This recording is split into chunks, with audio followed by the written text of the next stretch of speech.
राज्यामध्ये सध्या उष्णता वाढतीये। अगदी तुम्ही कधीही बाहेर निघा, सकाळी 8ला बाहेर निघालात तरी सुद्धा ऊन जाणवतंय आणि त्यानुसारच भंडाऱ्यातली काय स्थिती आहे तर भंडारा जिल्ह्यामध्ये तापमानाचा पारा 42 अंशांच्या पार गेलेला आहे। जिल्ह्यातील नागरिकांना उष्णतेचा सामना करावा लागतोय आणि आता रस्त्यांवर सुद्धा शुकशुकाट पाहायला मिळतोय।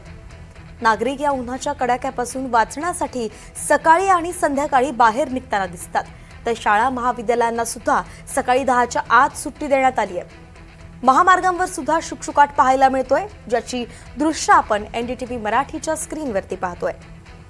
याचा आढावा घेतलाय आमचे प्रतिनिधी अभय भुते यांनी। पाहूयात।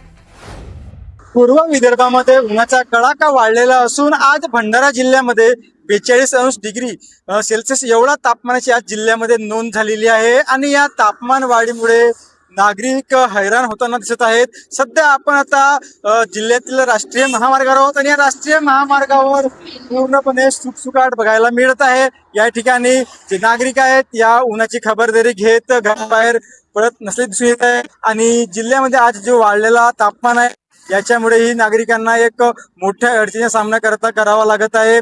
जिल्ह्यात आज 42 अंश सेल्सिअस एवढा तापमानाची नोंद झालेली आहे व जिल्ह्यातील ज्या शाळा असतील, महाविद्यालय असतील यांनाही सकाळी जे आहे 10च्या आत सुट्टी देऊन एक खबरदारीची जे आहे घेतल्या जात आहे व आता जिल्ह्यामध्ये पुढील काळातही उष्ण लहरी वाहण्याचा अंदाजही हवामान विभागाकडून सांगण्यात येत आहे। त्यामुळे जिल्ह्यातील नागरिकांनी या तापमान वाढीपासून वाचण्याकरिता खबरदारी घ्याव्या अशाही सूचना देण्यात आलेल्या आहेत। अभय भुते, एनडीटीव्ही मराठी, भंडारा।